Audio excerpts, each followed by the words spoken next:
Hi, my name is Pamela Coons, Associate Professor of Medicine in the Division of Oncology at Yale School of Medicine and Yale Cancer Center. I'm excited to announce ASCO's new open access journal, JCO Oncology Advances. As the inaugural editor-in-chief, I hope to support JCO Oncology Advances to become the premier platform to bridge the gap between accessible scientific research and clinical care. Stay tuned for more information, including new article types, at ascopubs.org/JCO Oncology Advances. We look forward to seeing your submissions in spring of 2024.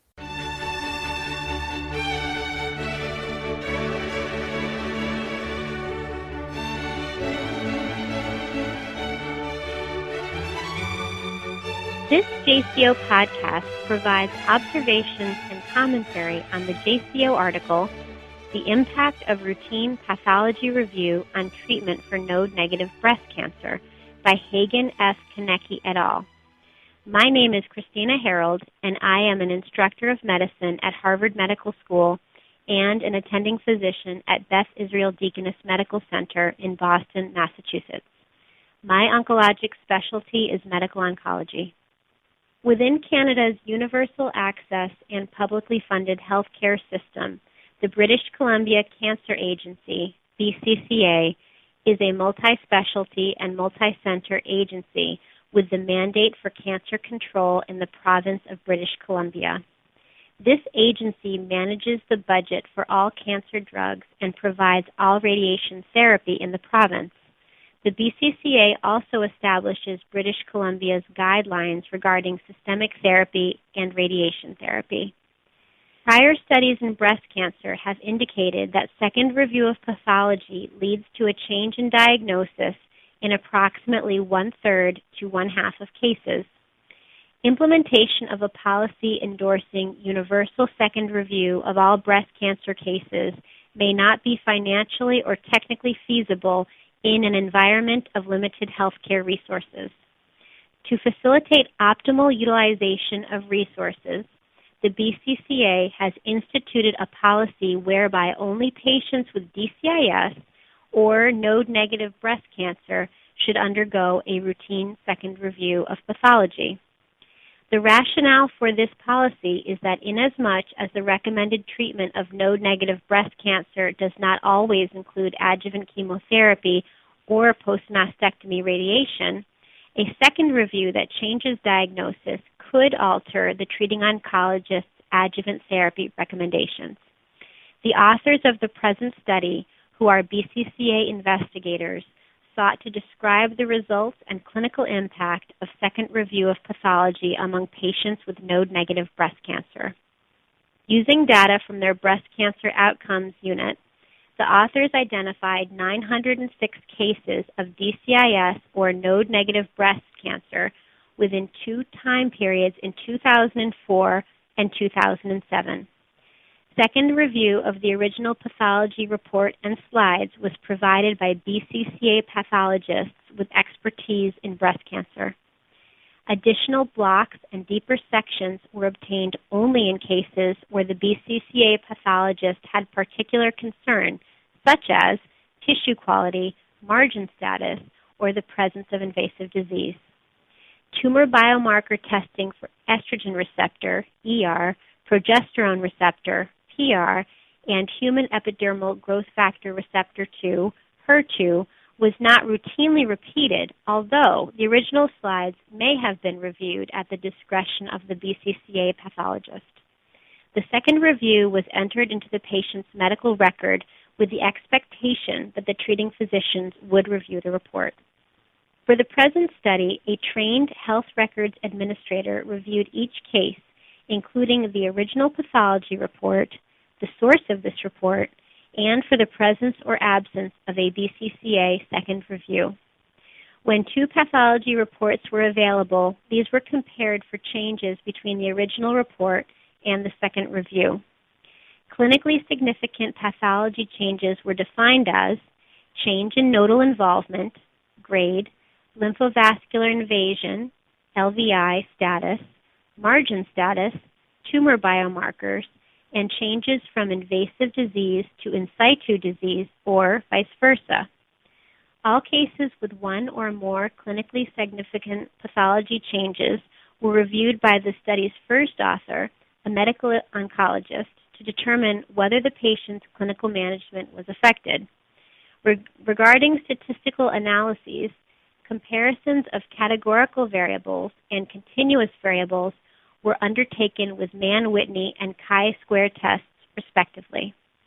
In the eligible group of 906 cases, 405, 45%, received a second review of pathology. Univariate analyses show that patients whose pathology was reviewed were more likely to be younger and to have close surgical margins. These results suggest physician bias regarding patient referral for second review.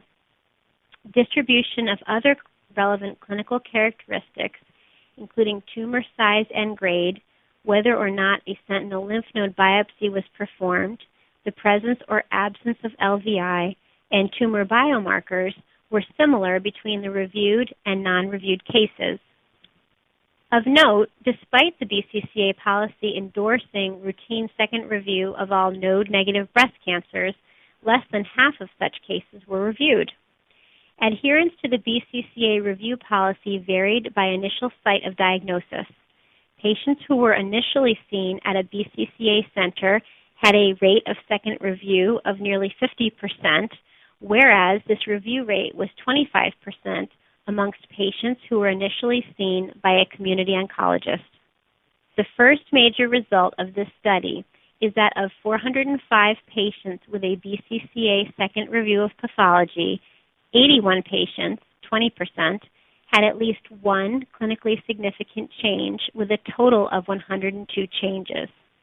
The second major result of the study is that these pathology changes resulted in 27 changes in adjuvant therapy among 25 patients.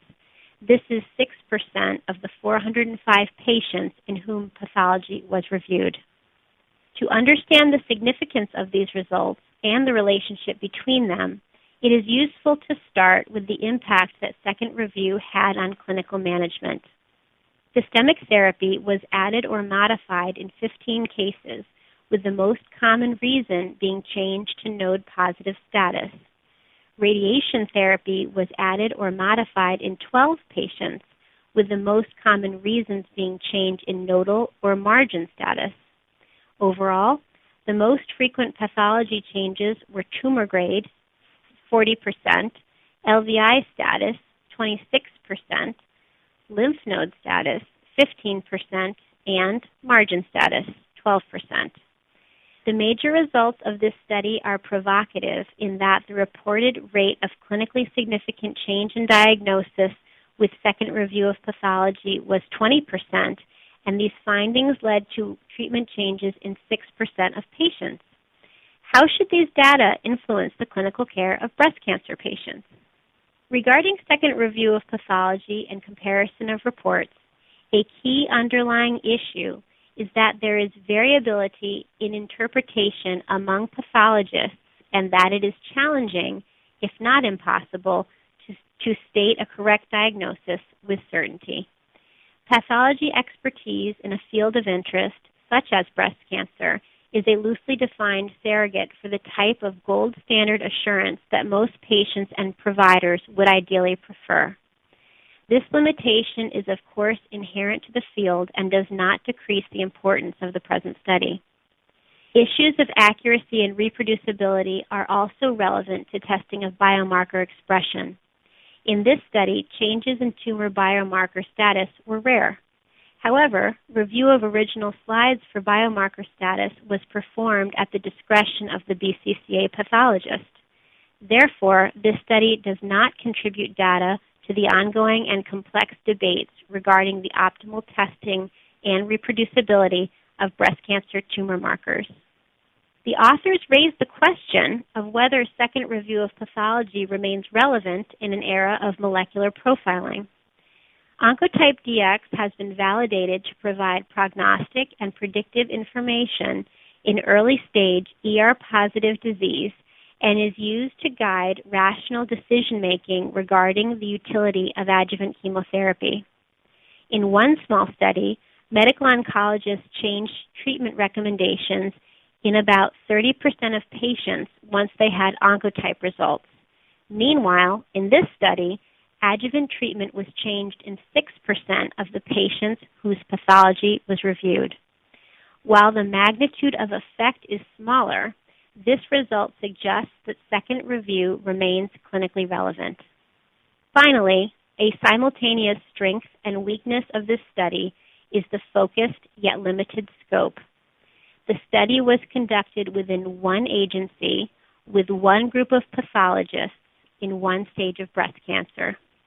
The BCCA investigators reported adherence to internal policy advocating second review, and this led to the observation that overall adherence was less than half. Although it is not within the capacity of the present retrospective study, it would be interesting to examine factors influencing policy adherence in further detail. While the structure and results of the present study are both informative and thought-provoking, the significance to populations outside of British Columbia is not clear.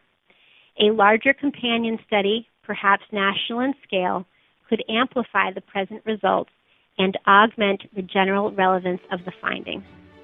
This concludes this JCO podcast. Thank you for listening.